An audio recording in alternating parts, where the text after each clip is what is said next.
Hey there guys, so today we're going to be taking a look at a system that I managed to find on AliExpress for a ridiculously low price. This system right here from Ace Magician ended up costing me $160, and at that price point there is a very compelling product here. Now right off the bat, I do want to say that for the lower end Ace Magician systems, I have found that they use some very cheap packaging. Nothing that I would really say is egregious or anything like that. It certainly gets the job done. It'll tell you the specs. You can see what model we have here. This is the AM06 Pro, and it is the version with 16 gigabytes of RAM, and we do have a 512 gigabyte SSD in here. But as I said, Ace Magician tends to use some pretty cheap packaging, and this is one of their lower end systems. So you're not going to see anything too fancy here, but really you're going to have everything that you need. You of course do have the power adapter, and keep in mind this is a very low power one. We can see what the wattage is here. It is 19 volts at 3,420 milliamp hours. So a very low power one, and you'll see by the configuration that we have here why that is, but this right here should tell you that we are dealing with a very low power system. But of course it does run off of USB-C for power. If we actually take the system out of the packaging though, you can very quickly see that we're dealing with a very simple system. It's a very plasticky design. This is a design that I have seen from Ace Magician before. In fact, I've pretty much taken a look at the exact same chassis with another system. Very similar configuration to this, though not identical. This is essentially a lower end system than what I had before, at least in this chassis, but it does seem to pair pretty well with it. It is an all plastic construction, and it definitely does not feel high quality at all, but it will get the job done here. But it is nothing to write home about. It will certainly get the job done though. One of the things that I do like about the system though is Ace Magician understands how people try to set these things up, and they cover up the Ethernet ports so that you are able to set the system up without Windows freaking out at you, just having to update things. They really hammer that home because they want you to not have to deal with this. But of course, it is also extremely easy to get into this chassis. The feet are essentially just rubber gaskets against some very long screws, though the threading itself is really small. So taking this thing apart is extremely easy. It's one of its biggest benefits, and it is probably going to be something that you're going to want to do. And the reason being is that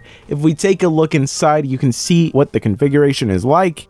And as you can see, we are dealing with a single stick of memory going on here. And not only that, it is running at 2660-600 megahertz. And we also have a SATA SSD here. So pretty disappointing to not see an NVMe here. That SATA SSD is going to limit upgradability. But of course, with the RAM, you can easily upgrade this. So the price of DDR4 isn't exactly spectacular nowadays. It's still going to at least come in cheaper than DDR5. But I really wish that they had not cheaped out with the configuration here of having just the single stick, and especially with going with 2666 speed. So this is going to really limit the overall performance of this system, but at the price point that it came in at, it's still going to be very competitive. And well, let's jump in and actually talk about the performance of this system. And well, immediately talking about the performance, we are of course going to be talking about the CPU that we have here, because we are dealing with 8 Zen 2 cores. And of course, the Ryzen 7 5700U in this system is, at least in Cinebench, ending up with a score of 7,791. Now, this is a pretty low score for this chip, where on average this scores in the 9,000 range. Now, the reason that the score ends up being so low here is because of the fact that this system has a TDP of 15 watts by default. You probably guessed that by looking at the size of the power adapter that this thing comes with. So you don't really have all that much wiggle room here to really turn up the TDP or anything like that. Certainly the BIOS will allow you to do it, but I wouldn't recommend doing it with the paired power adapter that it came with. But consequently, at the default TDP that we have here, the performance does end up falling more in line with 6-core Zen 2 based APUs, though keep in mind that these also do have higher TDPs of 25 watts. So the lower TDP that we're dealing with here does end up netting us lower performance, but that does mean that it ends up being a pretty efficient system. And that's really one of the biggest benefits that this thing has, where even even with this lower TDP, while the multi-core performance does end up suffering, the single core ends up being mostly intact here. It ends up scoring pretty much where you would expect a Zen 2 based chip to end up scoring at. Of course, let's take a look at what the power utilization is for a system like this. And well, while doing a run of Megabonk, the system was using somewhere around 30 to at most 34 watts, which is pretty much where you would expect it to be. Obviously, with a TDP of 15 watts, it doesn't mean you're going to be using 15 watts from the wall. That is just the wattage of the SoC itself. But as you can see, it is a very low power system. Of course, this is a scenario where you are playing a game though. But while running Cinebench R23, it was pretty much the exact same scenario, pretty much the exact same amount of wattage being used, which is to be expected. And well, since I already mentioned it, let's take a look at how Megabonk performed on here. This is a very fun indie game that I've been playing a ton of, and I was really surprised by how well it performed on here. Considering the fact that we have single channel memory, we have a very low TDP, and overall it's a APU that is quite a few years old, I was relatively impressed that it was performing this well with the lowest in-game graphics settings. Of course, you can see a big boost in your overall performance if you do put in a second stick of memory, and especially if you go with memory that is going to be faster than the default speed. They really cheaped out on the configuration here, but still the result here is overall very impressive. And when you compare it to what is available in this price point, that's really where its biggest strength comes in, because it's mostly competing with Alder Lake N and Twin Lake processors. So, you know, things like the N150, the N95, and even up to systems that have things like the N305. And well, in comparison to all of those, suddenly this starts to look pretty impressive, especially considering that those also suffer from having single channel memory, and those you can't upgrade. While here you are one stick of RAM away from getting a noticeable boost in your GPU performance. With that said, if the graphics performance is something that does matter to you, this is an upgrade that you are going to really want to do. When a game like Counter-Strike 2 is performing this badly, even at the lowest in-game graphics settings, it tells you that there are some pretty major drawbacks happening here. Of course, the low TDP is not helping at all, but it's really that single channel memory that is the biggest downside here. And it's going to prevent you from playing a lot of titles that would normally perform at least to a passable level on hardware like this. Still, you should temper your expectations here, where even with a memory upgrade, you're not going to be seeing a massive leap in terms of the types of titles that you're going to be able to play on here. Realistically, this is going to be a great system for things like emulation and playing older titles. As you can see here with Grid 2, even running at the ultra low graphics settings, it's performing really well, and considering that we have single channel memory here, this is a pretty impressive result. Of course, if we were to just upgrade the memory, this is one of those titles that we're going to be able to run at the high or ultra graphics settings and get about the same level of performance as we're seeing here. So it is a worthwhile upgrade, but this iGPU for the most part is past its prime. Though of course there are quite a lot of consoles that you are able to emulate really well on a system like this, and you are able to make essentially a mini Steam console with something like this very easily. And that's really not something you can say for a lot of the systems that you'll find at this price point. A lot of the times, if there's systems that are anywhere near this price, they usually come bare bones, so the fact that there is a complete system here is pretty impressive for the price. And I guess really this system does just come down to the fact that it is really impressive for the price, but that for the price is doing a lot of heavy lifting here. It's really mostly because it's competing in a price category where all of the competition